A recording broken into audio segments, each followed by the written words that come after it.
Welcome back to You Can Do It. This is part of the mini series. This is the big one. We're going to do a full engine refresh on this Mini Cooper S. So she's the N14 Mini Cooper S. These are renowned for problems, and that's probably because people don't service them properly, and you know, they did have a few, should we say, design issues.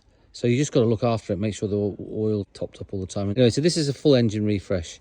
So BMW, Peugeot in there, Wisdom used plastic coated oil ring control rings on the N14, which obviously anyone with a slight brain would realize that that's going to just wear out, which it does, and hence that's why you get massive oil consumption. Plus with the positive crankcase ventilation system that they have on here. Series, we're going to basically completely refresh this engine, which means we're going to take the head off, we're going to take the pistons out, we're going to change the piston rings for some traditional proper piston rings which will last forever. So, well, not forever, but you know, at least 150,000 miles. We do a new timing chain replacement on there, clutch on there, water pump, water link pipe. If the thermostat's okay, then I won't replace that. If it's not, I'll replace the thermostat, valve stem seals, relap the valves and everything. So first things first, this first part of the video will be just getting it in and getting access to it. Now you can do this without taking the front end off, but I'm actually going to take the front end off because I just want to take it off to be able to get to everything. It takes a little bit of time to take the front end off, but it saves you a lot of time in the long run. I'm also doing this because we've just picked this up, and I want to just basically go through everything on the car and check that everything's okay. So I'm quite happy to spend a bit of time taking the front end off, so I can, while I'm doing that, I can just check everything out and fine. It's a lovely little model, this. It's been well looked after, and before you start these sort of jobs, make sure you've been for a week before spraying WD-40 over the bolts to hold these lights in, but we'll get to that in a minute. So let's cut straight to the chase. In the garage, I've decided I'm going to put it in backwards like that, and then we can start taking that front end off and starting this project. So I'll break it down into a series of videos, you know, getting the front end off, you know, then getting the exhaust and head and all that sort of stuff, getting those off, and then actually sorting the head out. I'll try and keep it fairly quick because there's quite a few videos out there that go into like nth detail. So we'll try and make these videos fairly quick. So I know everyone's impatient on YouTube anyway. So let's get this in the garage and get the thing jacked up. All right, I've got it in here. I've got it sort of partly over the pit. I'm not going to use the pit, but I've got it there just in case. Jack up the front end, and we'll have the front end off the ground. I'm going to leave the back end on, and then we'll just take the exhaust off. There. So just to take the exhaust off, we just need to undo that bolt there, and then you've got some rubbers either side there and there, look, and then you've got you got two at the back box there. So you just need to get a screwdriver, thin screwdriver in there, just to be able to pull the rubber back over the spike on both sides, and then we can get that exhaust off. So let's do that. Exhaust off. I've put a cover on the windscreen there so I don't damage it, and then I can put bits and bolts and things like that. I've taken both wheels off either side. So now what we're going to do is take this front bumper off. So you just got your little push-in things here. So you see like a screwdriver under there to pull them out. 1, 2, 3, 4. Then we can pop the grill off, which we'll do. They've got some little expanding clips at the bottom there. We'll take that off. I'll take the grill off. You should have already, for a week before you do this job, be spraying that with WD-40. That bolt, and that bolt. So what I'm going to do is I'm going to take the lights. You don't actually have to do that. You can do this with a lot less, but I say I'm going to pull the whole front end off. But we're going to change the timing chain anyway, so I'm going to take this off, just makes it a bit easier. Okay, so we're going to take this whole bumper off now. So let me just take the grill off, and I'll take that light and the other light out there. You take this bumper off before it makes it easy to get the light out. So basically this bumper is connected in there. You've got a bolt that goes through there. In order to get to that bumper there, we're going to have to take out, we're going to unscrew that bolt, that one. There's one up the top here as well. Now these go like that. These are just like a simple twist. All right, that twisted and that came out. That's that there. To make it a bit easier, then I'm going to undo those. And it just means that we can peel this back to get in there. Where I've only done a couple of them. Right, so we've got to push this one out. It's another one of these little clips you pull up. And there's another one here. Yeah, another one here which holds this bumper on, and then you want to get that one there undone. Now, the way we do that is by pushing the bumper forward, whacking that unclip. But you could actually undo that just with a, I think it's an 8mm open wrench spanner from there. But we're going to undo that and that because that's connected to the bumper. And this is this wheel arch. You don't need to take the whole wheel arch off. You just need to undo those two connectors there and push that forward like that, and it'll pop out.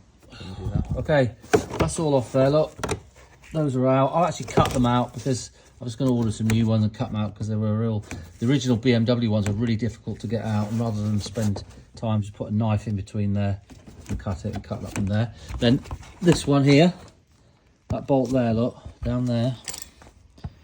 So that bolt there, you can see there, look, I've just undone it. You don't need to do it all the way out because that will come, you don't need to take it all the way off because it's got a little slot in it there, so it'll come out. So now I'm just going to do exactly the same on the other side. And I'm going to undo that one and that one. And then we're going to just do the bolts underneath. But let me just do those. Okay, first. So there was basically two 8mm bolts underneath here. One on this side, this other side. 3 little plastic ties there. And there's another little plastic tie which connects this footwell here. Not footwell, this, you know, arch liner to the bottom of the bumper on both sides. So you've got to undo that one. And if you're going to do this job, I would just suggest that you buy loads more clips because they're crap and some of them get hard and bust off. And now what we're going to do is undo these connectors for the lights. So let me go and do that on both sides and we can take the front bumper off. Okay, once you've got those clips off, just remember to undo your air temperature sensor. Now these clips, this bottom one that you just basically, look, you push them there. This one has got one there, look. This one's got one there which you push. Someone's already had a go at that, look. You push that one in the middle and that clips on. Not the easiest when try and get them off before the bumper sort of falls off, otherwise they're hanging on there and giving it a lot of thing. So now we've basically got the bumper off now, so we can take the bumper off. Okay, now we've got this. This is a little protector that goes on there, your bumper. So we're going to take that off. Okay, now what we're going to do is take the light out. So I'm going to do those 1, 2, 3, 4. Now it depends. You've seen different videos on the internet, but if you've got these with the light washers and everything, water pipes, which is what these are here. Yeah, that's why I'm going to try and take that off and disconnect that at the lamp. I mean, there is probably a way we can take the whole lot off, but this is the first time I've done this, so I just want to make sure I don't mess anything up. So I'm just going to undo these 4 here. Now you should have soaked those in WD-40, especially that one, a week before you do the job, really, because then you know they'll be loose. So these are just 10mm. Yeah, so I'll take those off on that side, and then we need to disconnect this here, and then down the bottom there's a little quick connector for that pipe. So right, this side we've got an absolute nightmare because it's spinning on there, so I'm gonna have to work out something to do here. So I've just taken this one off, so I've got to do this one anyway for the so that's all come off fine. But look, this one here, someone's put there's a cable tie that goes around there on that connector there, so I'm just going to cut that cable tie and that should pull off there. But I've already done all those. I'd undone those bolts and put anti-seizure on them, which is what you've got to do with these, because they just seize up, and then that one there, particularly this one here, if that starts spinning, you're in big trouble. All right, so let me take that off, and I can take that clip out there. Then you can take that off there. Look, I've got a bit of a leak of water. You'll get a bit of leak of water because it's coming out. There. So the lamp's off. So I'm going to put the lamp away somewhere safe. Okay. So now just disconnect. You've got to disconnect your horn there from both horns, change the cable from the horn and pull the connectors out. And then there's one more line there that goes round to the air conditioning pump if you've got air conditioning pump. So we're going to take that off. And then we've got all these cables free. Spray some WD-40 on those two because I'm actually going to take that off. And also on the ones here. Yep. And also spray some WD-40 on those 3 on there. So I'm just going to get down here now. Okay. So this is your, that one comes off as a clip on the end there, look. And you just got to pull the sort of cable holders off there.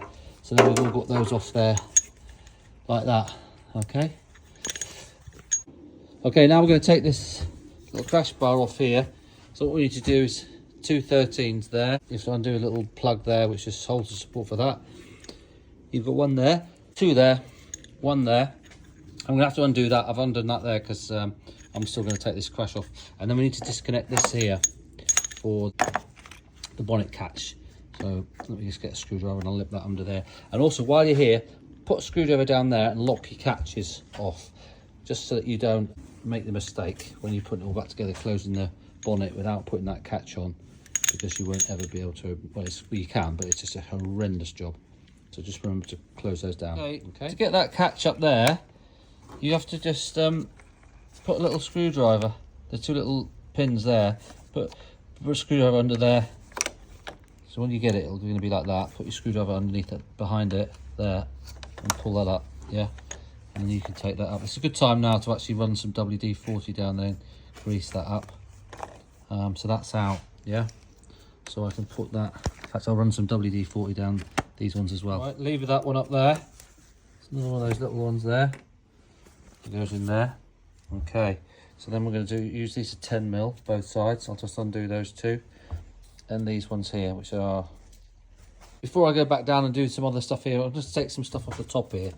Okay, so undone this Jubilee clip there, this Jubilee clip there. I've pulled this out of here. Sometimes you've got a little plastic clip on here which you pull up. Mine's not on here, so we'll do that. So then we'll just basically take that off there, and we'll take it off there, look, like that, and we'll put that aside. Right, look, I'll just undo down there with the top bit. That will allow me to take the airbox out. Okay, the airbox is out now. Right, so we'll take the this off here, which is just push it in here, look. You just push that little button in there, and it's the same one underneath here. I'll push that in. We'll take that, I need two hands because I'll take that off.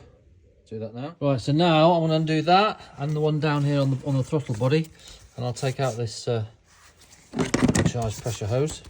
All right, battery went flat, so we've actually made a bit of progress. Unfortunately, I haven't videoed it, so I've taken that charge pipe off. I've moved this forward because I've undone the 3 bolts there, and there's just two under there, and 2 here, and the same 3 here. So I've undone all those, which allowed me to move this forward, which makes it a lot easier to get that charge pipe out. I've taken this one off here. I've taken some of the other auxiliaries. There's plenty of videos on that for that sort of stuff. Now we've got a problem on this side, particularly with this vehicle, because it's got the washer lights. So you've got the pipes. You've got these pipes here, and they drip. If you've, like me, if you've got a full tank of washer in your washer bottle, then you get water will drip out there. So I've just put a little rubber glove finger over there to seal that up. But you've got to be careful how that fits in around here when you're trying to slide this out. Okay, and on this side, look there, you can see there where they're connected to that's connected there. There's a little clip there which I have to pull out, and then that allows that to come out. But then of course you're going to get water dripping out, so it's best to put a little finger over there, put a rubber glove with an elastic band. But then the main problem with this is that this one here is spinning. So I'm going to show you how I'm going to quickly get that off. So I'm going to get an angle grinder and cut the top off that bolt, which will allow me to get the light out, and then we'll work out a way of getting that out. Now the problem is bloody BMW. If they'd have just put a 3 or 4 millimeter shorter bolt in, you could slide that out through the side, but they haven't, so that hits. So I'm gonna have to work a plan out of there. But the idea is I'm trying to get this front end and swing it out, just so it's quicker and easier to get that. But to be honest, I could do everything now. I don't need to take that off, but I want to take that off because I'm also going to do the clutch as well, which I know I could do that separately by dropping down. But anyway, this is what I'm doing. You don't have to do it this way, but I'm going to do it this way, and then we'll get cracking on the engine. Okay, so let me get that sorted out there. Okay, I've got an angle grinder in the side there, but be very careful because it gets hot, so you need to keep it cool. I've been chucking some old antifreeze on there, keep that cool. So I've cut that off, so I should be able to get that washer off now. Got that off there, ground that bit off. So look, that light comes out now, and then we can look at getting that bit off and putting a new one back on. So let me just take the light out. Okay, look, I've got it out. Lovely. Now the little trick to that, there's a trick to getting that one out. You just put a knife there, just put a little bit of a nick in there, just a little bit, which allows you then, because what happens, it hits that bolt there, which means that you can't slide it out because it hits there, but it gives you just enough to get that like that, and then you can pull it out like that. So when I put the new one back in, I'm going to cut that bit off, as in I'm going to make it 5mm shorter, and then if it ever happens again, you just pull it out. So it's absolutely dead easy. You wouldn't even need to take this end off. You can just pull the thing straight out. Okay, so we've done that fix. All right, look, I did take that out while I was trying to bend that out there, because if you don't take that out, you won't be able to do it. I'm just going to put that back in again. Stick that back in there, look. That's all good. So that just take that out, and then you can bend that back through there. I've done that, look. Push that out. So that is I mean, people talk about BMW. It's a ridiculous design. So that is why it strips around there. So actually, to do that again now, it's a pretty quick job, actually. Because unfortunately from factory, they're a little bit too long. So if that's spinning, right, you just pull the front forward, pull your whole front forward, or you can just take this, if you don't want to pull the front forward, just take this wheel arch off completely, and that gives you access to cut the head off, and then you can take that off there, and then you can pull that round to the side. Once you put a little tiny not very deep, a couple of mil notch in there with a knife, and then you can pull that thing round and out. Makes the job a lot easier. All right, so what I did was I heated it up with a blowtorch, and then I could actually, that expanded and I got it off nicely. Then I've run a tap through there. That's fine. So what we're now going to do, get some araldite, and we'll glue that back in there. And because I've tapped it, it's nice and that runs really nice and freely. So we'll araldite that back in there, and then the bolt that we put in, we'll make sure we make it 5mm shorter, so it doesn't actually even come too far out the end of there. So there's nothing really to rust up. So that should be good to go. So we've got that one sorted. So I hope that's helped. All right, back to trying to get this. What the idea is, I said, is to swing this whole front end off like a door. Okay. So now what I'm going to do is quickly undo these two coolant pipes here, and take off this power lead for your pump for the fan. So there, look, two little clips in there, look, and then that comes off like that. So that's here. Look, that's loose, so that's not connected. That's to the wiring loop. And then I'm just going to undo these two here. All right, we're going to undo this one and this connector, because this wraps around here. We need to then, it's obviously mounted to the body, so we need to just push those through there, and then that's free to come off. And we'll also undo this water line up to the windscreen washer. I just note to myself, remember to do the second pump, and also this cable here goes on that side. Okay, so we've taken the front end off, and I've managed to support that. So it's like a door, basically. I haven't decharged air conditioning, so that's all right there. That's about as far as you can go. I mean, obviously, if you decharged it, you can just disconnect it and take the whole front end off. But that's fine. It just means it's a lot easier for me to work on, get over here and do all this. So we can now start working on the actual main work, which is taking all this off, taking the head off and everything. So that's the end of this first part. So we've got basically the whole front end off, just hanging there. I would just actually say, to be honest, it's the water bottle, and getting all that out is quite critical to get that off. But it's a good chance for me to check everything while I'm here. All right, hope this video has been helpful. Stay with us for the next video, which is when we'll be taking all this off and really getting to the nuts and bolts of things. Just remember, you can do it, and if you like the channel, subscribe and send me any comments. Before anyone sends me comments saying, yeah, I know there's a lot easier ways of doing this, but the main problem is I've just bought this vehicle and it's for the wife, and I want it all sorted out so that I know there's no issues and we can go traveling in it and things like that without worrying that it's going to break down. So partly the reason to take all this off is so I can check all the cables and the runs, and I've already found actually a cable there which has been rubbing against something which was going to cause a problem. So yeah, that's the whole point of this, basically, is to check all the pipe work, check everything out, check the KISS system. So yeah, it's not the quickest and easiest, because you can actually do take this off without actually even just pulling the front slightly forward, or just taking that little crash bar off and then doing it. But anyway, See you soon.